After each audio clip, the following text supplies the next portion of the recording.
chapter 10, begin reading in verse 28. And he said unto him, Thou hast answered right. This do, and thou shalt live. But he, willing to justify himself, said unto Jesus, And who is my neighbor?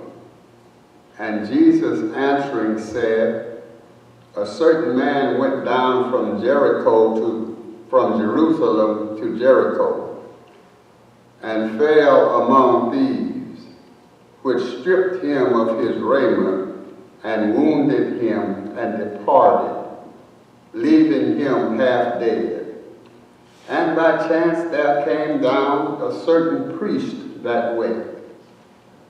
And when he saw him, he passed by on the other side.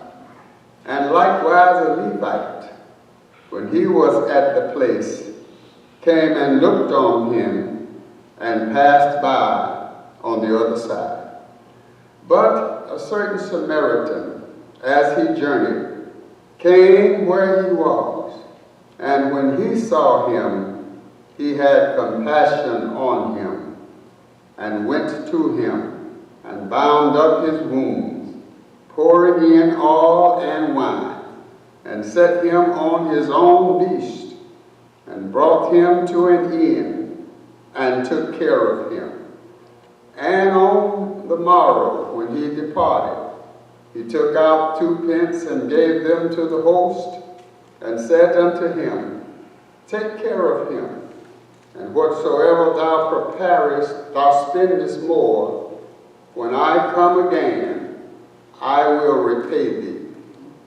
Which now of these 3 thinkest thou was neighbor unto him that fell among thieves? And he said, He that showed mercy on him. Then said Jesus unto him, Go and do likewise. Yes. Our subject for today, the demonstration of 3 attitudes of life. Demonstration of 3 attitudes of life. This text is near the end of a conversation between Jesus and a scribe that Luke refers to as a lawyer.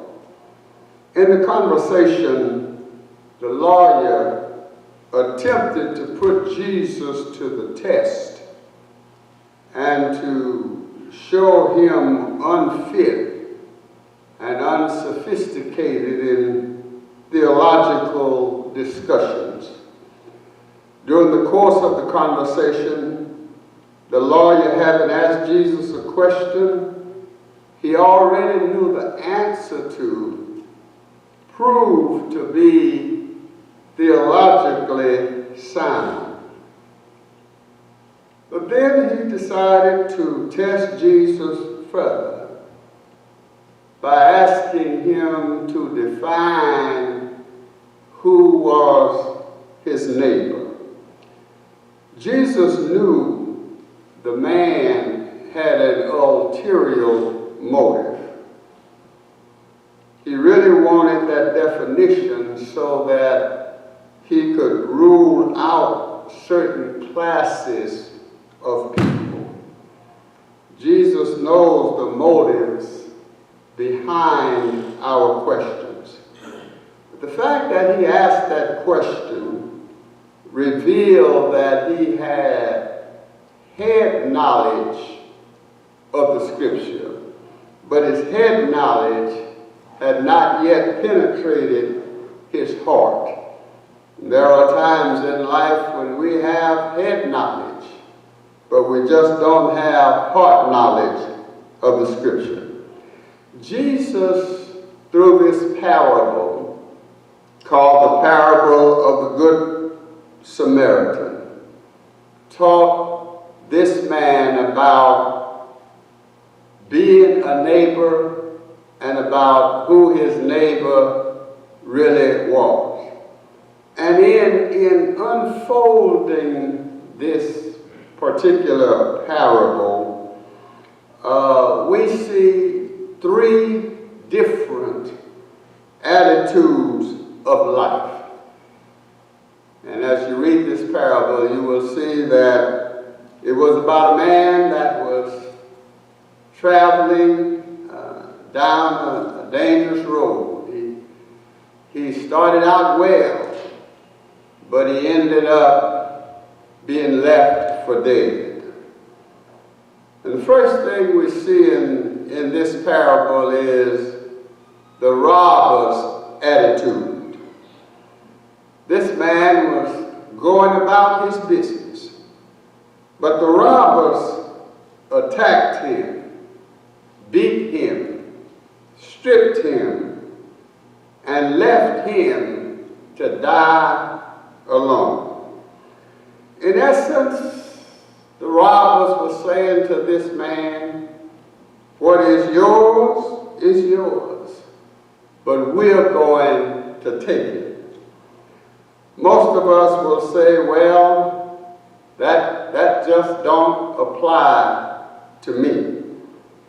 I have never physically beaten anybody. I've never physically stripped anybody and left them for dead. But you want to remember, we can rob and strip people without ever laying a hand on them. We can beat people up and strip them by the way we talk to them, by the way we treat them, by the heartaches, pain, and disappointment that we cause them, by the traps that we set for them. The man in this text was vulnerable in that he was traveling a dangerous road alone. And some people in life are strong, but some people in life are more vulnerable than others. They can be stripped of their self-esteem. They can be stripped by the way we treat them of their self-worth. They can be stripped of their self-confidence. They can be stripped of their desire to go on and even their will to live. Everybody don't just become alcoholics and drug addicts. Folks don't just decide to kill their husbands, their wives, and their children and then kill themselves. Many of these folks have been beaten up and they've been stripped by folks with that robber's attitude. And we understand that Satan is behind beating, robbing, and stripping people. But he uses people with that robber's attitude. What's yours is yours. I will take it, and I don't really care what happens to you. That was the attitude of those robbers. And then we see the attitude of the religionist. The text says a certain priest passed that way and saw the beaten man. That was the beaten man that was left for dead. The priest saw him. He crossed over to the other side. And then came the Levite. The Levite went a bit further than did the priest. The Levite saw the man, looked at the man, and then he passed over to the other side. The Levite went further than did the priest, but he still didn't go far enough.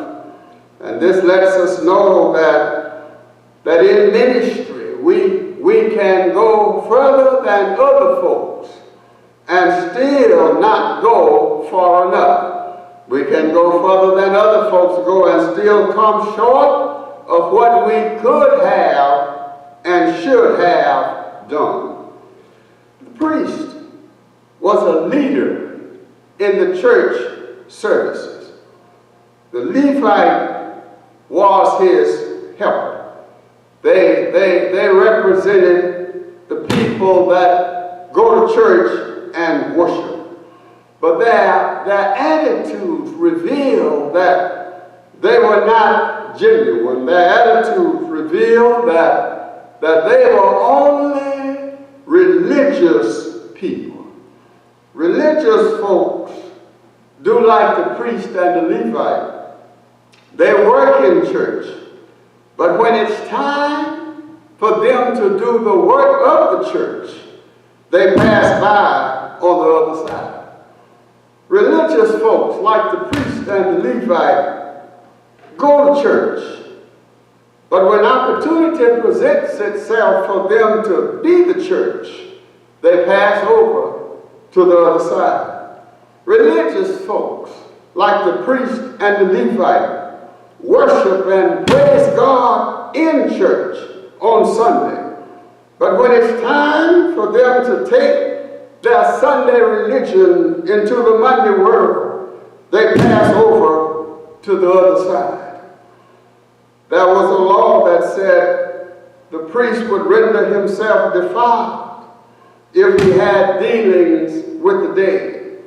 But this priest was going down to Jerusalem, down to Jericho, which means he had finished his service in the temple and he was going away from Jerusalem, and that means that this law did not apply to him.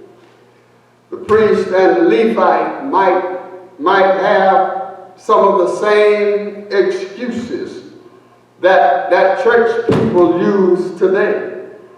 They could have said, well, I know this man needs some help, but we have served all week, and we have done our temple duty, and we're tired now, and it's time for us to get home. Priest and the Levite could have been thinking, as we think today, it's dangerous out here. There might be some bandits hiding in the bushes, and we will end up just like this man ended up. Priest and the Levite could have been thinking that I will leave it to other folks.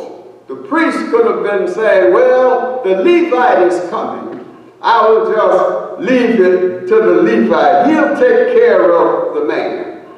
The Levite could have been thinking, well, if the priest didn't help him, perhaps helping him was not important. You've heard folks say, well, if Rev didn't help him, why should I waste my time helping him? If the pastor didn't help him, maybe he didn't really need any help.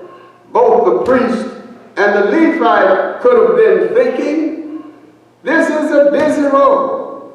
It's a lot of people traveling this road, and somebody else will come along and help this man. We don't need to use what we have. We don't need to use our time, our talent, and our treasure to help this man. There will be some more folks coming by after a while, and they will take the time to help them. But none of these reasons would justify them not helping that man. None of these reasons will justify their looking at the man dying and passing over to the other side. Their refusal to help him only revealed that although they were workers in the temple, although they were leaders in the temple, they really had a religionist attitude. They could not put their worship service into action. Stories told of a man that prayed faithfully for God to help the poor and feed the hungry. Every prayer in church was for God to help the poor and feed the hungry.